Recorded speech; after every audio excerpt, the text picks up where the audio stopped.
Bonjour chers amis, voilà de nouveau Macha la Russe en français et on fait un petit voyage avec moi, mon premier voyage de l'année 2023. Et où est-ce que je suis? Regardez bien derrière moi, est-ce que ça vous rappelle quelque chose? Ça vous rappelle pas mes voyages peut-être du mois de juin? Alors je vous mets le lien dans la description pour mon voyage de Samarcande du mois de juin où j'ai visité la plupart des monuments de Samarcande, mais il me restait quelque chose que je voulais absolument voir. Et ça, c'est quelque chose d'absolument magnifique. On va découvrir avec vous ça et plus les autres choses à Samarcande dans ce voyage-là. Alors, je vous présente cette grande richesse culturelle et mondiale. On va visiter ensemble. Alors, en fait, ce que nous voyons ici, c'est une partie du monument qui reste et qui est en ce moment protégé par un matériel plus moderne. Mais c'est un énorme, je dirais, tuyau qui part dans la terre.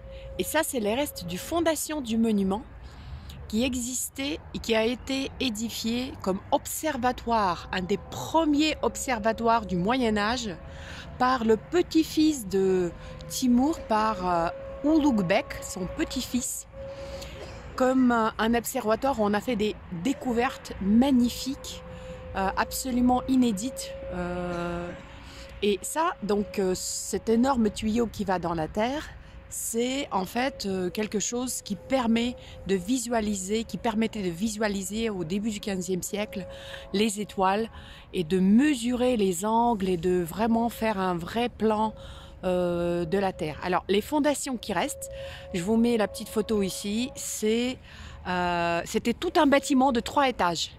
Il reste plus tout ce bâtiment, mais pendant les recherches, on a pu retrouver la partie majeure de l'observatoire qu'on va visiter avec vous.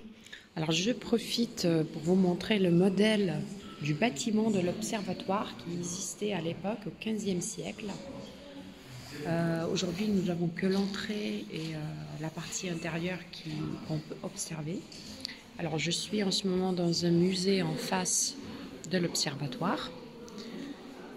Peut-être qu'il était joliment décoré. Ça, c'est une autre version du modèle. Et ce qu'on voyait à l'intérieur, c'est ça. Et une partie qu'on voit toujours, qui permettait de faire les mesures et l'observation des étoiles. Retrouver des cratères sur la Lune et faire plein de choses qu'à l'époque, c'était absolument incroyable. Et même calculer le nombre de jours dans l'année et savoir le nombre exact de jours de l'année et 365. Et en plus, certains nombres d'heures, de minutes, etc. Je vous mets sur l'écran. Parce que je ne me rappelle pas. Alors, comme c'est écrit ici, dans l'observatoire de Ulugh-Bek, les étoiles furent observées avec des grands quarts de cercle, mais c'est difficile d'ajouter foi à Gravus, c'est celui qui a publié en fait, un mec d'Oxford qui a publié les travaux de Ulugh-Bek, quand il dit que le rayon de cet instrument égalait la hauteur de la Sainte-Sophie à Constantinople. Petite mémoire de mon voyage à Istanbul.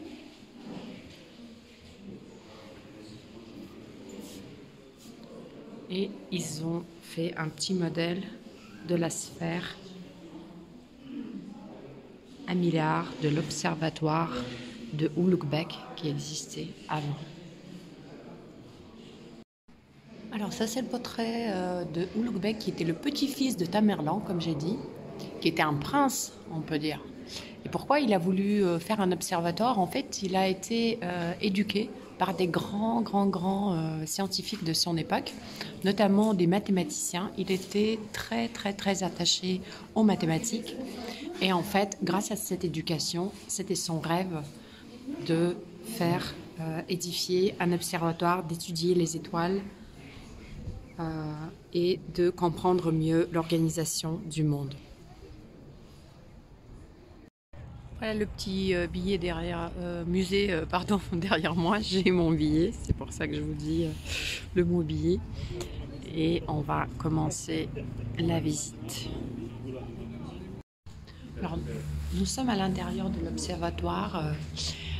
La partie du bas, c'est la partie qui reste du 15e siècle. La partie du haut, elle a été reconstruite début du 20e. Il y avait toujours 2 scientifiques qui descendaient en bas pour faire les observations. C'est pour ça qu'ils ont fait, comme vous voyez sur le côté des marches d'escalier. Donc il n'y avait pas de télescope à l'époque. Et c'était la façon d'observer le ciel et la terre. Et c'est ici qu'ils ont créé leur panneau solaire. Pas panneau solaire, mais leur... comment ça s'appelle, la montre solaire. Bon, vous me direz ça dans les commentaires. Et on voit que vraiment, il y a des parties qui sont super anciennes. Ces murs-là. Incroyable. Alors, le programme scientifique que Ulugh-Bek avec ses astronomes, ils avaient développé au départ, après les 3 ans de construction de l'observatoire, était programmé pour 30 ans au moins. Il n'a pas pu tout faire. Et il n'a pas pu lui-même, en tant que gouverneur du pays, assister à toutes les étapes. Mais il y a eu énormément de choses qui ont été faites. Après son décès, encore pendant 20 ans, un des astronomes a continué de travailler ici. Ensuite, quand ici c'est devenu moins développé avec les guerres, les changements de gouvernement, il est parti dans la ville de Herat, en Afghanistan, qui était à cette époque-là très développée. Et ensuite à Constantinople. Et c'est là qu'il a enfin publié toutes les découvertes et toutes les grandes et intéressantes découvertes qui ont été faites ici dans l'observatoire de Ulugh-Bek à Samarkand en Ouzbékistan. Moi, je trouve que c'est vraiment magique. C'est un des édifices qui n'a pratiquement plus existé pendant des siècles parce que avec le temps, comme le bâtiment il était démoli et les gens ils savaient même plus où est-ce que ça se trouve exactement, même les habitants de Samarkand, ils savaient même plus où est-ce que ça se trouve. Et ensuite, avec les recherches à la fin du 19e siècle, avec l'archéologie, on a pu découvrir tout ce que vous avez vu à l'intérieur et on a pu enfin pouvoir reconstruire l'histoire de ce lieu absolument magique que je vous conseille absolument à visiter quand vous serez à Samarkand en Ouzbékistan. À ne pas manquer. Et nous, on va continuer notre visite.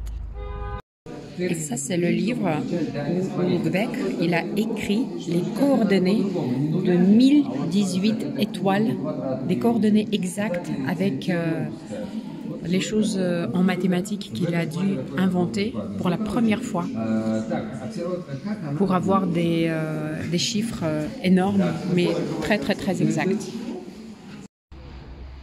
Ils ont édifié un joli monument à Ulugh-Bek à l'entrée de l'observatoire que je ne pouvais pas ne pas montrer même en partant de cet endroit-là déjà pour la prochaine partie de la visite de Samarkand. Alors la prochaine visite, c'est le musée de l'archéologie, le musée en fait de l'histoire de la ville de Samarkand, parce que Samarkand a été créé sur une colline qui s'appelait Afrasiab, et en fait cette colline-là, on a trouvé plein de choses dans cette colline, et ça reste l'édifice important de la ville, de l'histoire de sa création. Alors comme je ne suis pas en hélicoptère, j'en profite pour vous montrer les restes de cette ville, ancienne ville de Samarkand. Alors ça, c'est le bâtiment du musée où je suis. Je suis rentrée par le parc. Et tout autour de moi, on voit les restes et les fouilles archéologiques de Afrasiab, qui était l'ancienne ville de Samarkand tout au début de sa création. En fait, c'est énorme. Vous pouvez voir que c'est énorme parce qu'on voit les petits bâtiments tout en haut de la ville moderne de Samarkand. Alors, vous savez sans doute que la ville de Samarkand se trouve sur la route de la soie. Et à l'époque, ça ne s'appelait pas Samarkand, c'était justement sur cet endroit-là qui s'appelait Afrasiab que se trouvait la ville, où il y avait une énorme forteresse avec des portes. Et il faut comprendre que c'est quelque chose qui a existé pendant 21 siècles. entre 6e siècle avant notre ère jusqu'à 13e siècle. Et malheureusement, c'est les Mongols, Chinggis Khan, qui a arrêté tout ça en arrivant dans la ville de Samarcande, qui n'était pas Samarcande à l'époque. Je vais vous montrer un petit peu un modèle de la forteresse. Et là, juste derrière moi, ils ont pu reconstruire certaines parties des décors muraux des bâtiments qui ont été retrouvés pendant les fouilles archéologiques. Et on peut comprendre que c'était vraiment une richesse extrême pour l'époque.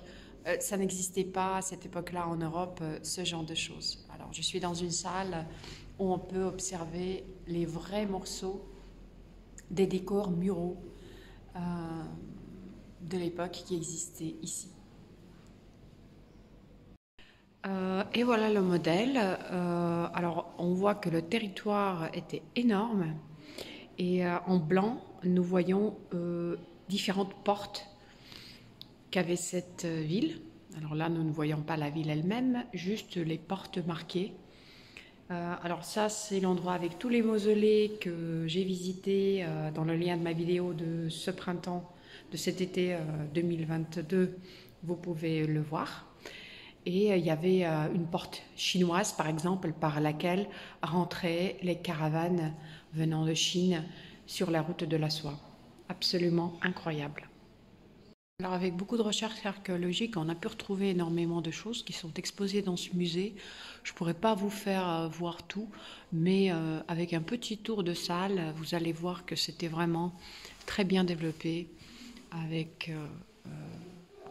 des vaisselles, différents types de fours et bien beaucoup d'autres choses très importantes pour les époques. Et voilà, un tout petit tour des salles du musée.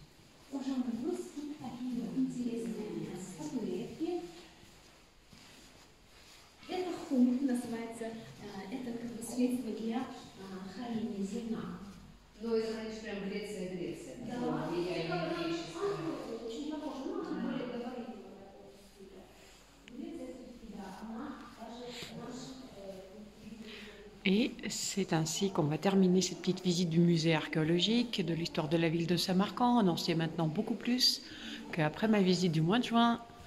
Et on va repartir à la découverte. Alors les lieux sont protégés, je veux dire, des fouilles archéologiques des hommes. Mais on voit certains animaux profiter de l'herbe sur les collines. Je suis toujours à côté du musée.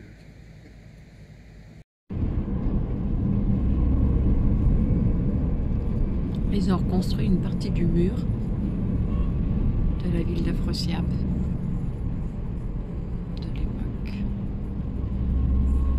Et là, je crois qu'on va passer devant l'entrée, il me semble, oui, c'est là-bas, des mausolées que j'ai visités au mois de juin. Regardez dans le lien, dans la description.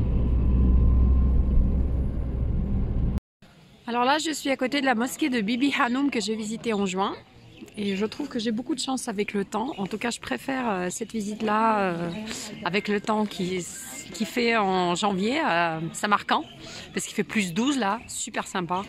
Par rapport à ce que j'ai vécu comme chaleur au mois de juin. J'ai beaucoup moins apprécié le climat. Mais sinon, ça reste très joli. Et là, ça me change de Moscou où il va faire cette semaine moins 18, moins 20. Voilà, je vais pouvoir profiter un petit peu de la douceur. Et regardez ce que j'ai trouvé, l'agence consulaire de France à Samarcande. Très très bien placé d'ailleurs. Ils proposent des randonnées aussi. On dirait une agence touristique. Enfin, je suis arrivée à côté de la place de Registan, un petit peu de l'autre côté que l'autre fois. Et le temps est magnifique. Il fait très doux. Vraiment une très très belle balade. Je vais revenir ici le soir pour essayer de voir ça illuminé. J'espère que ça va être réussi, mais on verra bien ce que ça va donner. Je ne vais pas revisiter, vous regardez la vidéo. La place de Registan reste très jolie. Et c'est très agréable le tour parce qu'il y a beaucoup de gens qui se baladent. Il y a des mariages. Il y a des gens qui prennent des photos. Je ne sais pas si vous le voyez bien. Parce qu'il y a le soleil juste derrière. Mais c'est un endroit quand même impressionnant. Toujours très beau. Toujours très beau. Et l'ambiance du parc. Avec des grandes platanes. Toutes jaunes parce qu'on est au mois de janvier. C'est vraiment très sympathique. Encore un joli point de vue. D'un autre côté, l'architecture est vraiment sublime. Bon, on va se préparer à ce soir. Et voilà, Macha est de retour sur la place de Régistan. Là voilà, la belle place, bien éclairée le soir. Très beau, absolument magique. Je ne suis pas la seule à être là, croyez-moi. Il y a des gens derrière, devant. Et apparemment, ici, pour des occasions spéciales, ils font aussi des shows de lumière sur ces bâtiments-là. Mais même juste avec cet éclairage-là, c'est déjà très impressionnant. Donc, ça marquant vraiment une destination à ne pas manquer dans votre carnet de voyage. Je me suis approchée un petit peu pour vous montrer. Alors le soir, le musée est fermé, donc vous ne pouvez pas rentrer. Les illuminations fonctionnent à partir de 19 h. Le musée est ouvert jusqu'à 20 h. Mais comme c'est quand même le mois de janvier, les journées sont plus courtes, donc je pense que les derniers visiteurs, ils ont pu profiter également de l'éclairage de la place de Régistan avec tous ces médressés magnifiques. Et je vous montre l'ambiance autour de moi. Comme ça, on fait la visite ensemble.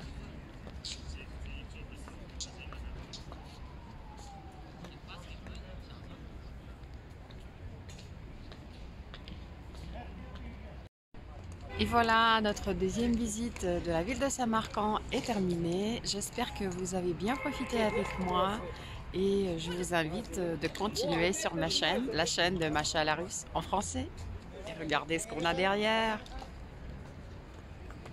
Oh, ça s'est arrêté.